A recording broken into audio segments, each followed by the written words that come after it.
in Ivory Coast, that's where you have the most interesting election in Africa. The first runoff was, the first ballots were cast on the 31st.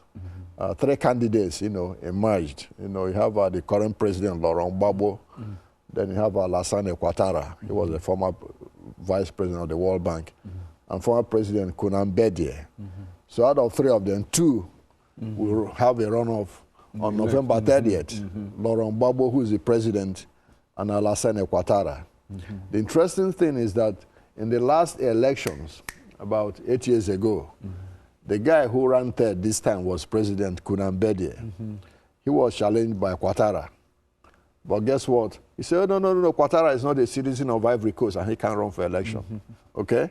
Yeah, but Ouattara was prime minister under Houphouët-Boigny for at least 3 years. And now he can't run for Exactly, now he's not a citizen of the country, so he can't run. Okay?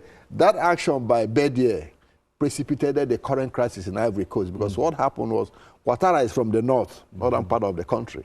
And then citizens of Ivory Coast who come from the north have had grievances that they were being discriminated against. So when Ouattara was disallowed, from running, now the army came in, overthrew Bedie. What happened? A few years later, then the guys from the north rebelled, and Ivory Coast is split into 2 today. And today, just because of that? Just because of that, mistake Bedie made. You see, Houphouët-Boigny spent all these years building a prosperous country, and Bedie destroyed it in a few months just to stay in power by trying to disenfranchise Ouattara. So ironically now, Ouattara is running against Gbagbo, for the presidency. So November 30th will be crucial. Most observers have to say 2 things will happen. If Ouattara loses, there might be riots. The North will not believe he lost fairly.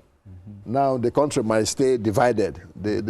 Those controlling might not, want to have reintegration. If Gbagbo loses, there's this that the army will not allow Ouattara to take power. So it will be interesting to see what happens on November 30th. Guinea has some problems now. The elections that were held, a few days ago, a week ago, was won by a guy called Alpha Condé. Now, the supporters of the opposition, of the opposition leader, Mr. Diallo, refused to accept the elections as free and fair. So now there are rioting and demonstrations in Guinea, and the army has declared a state of emergency. In the country because of it. This is the first democratic elections in Guinea's history since independence, because the first president, Sékou Touré, was a dictator, never allowed any elections. When he died, General Lansana Conte took over and imposed a dictatorship too, no elections. When Conte died, a few days later, a lieutenant took over power. And that's how they came to, to an election now. Exactly, to where they are now.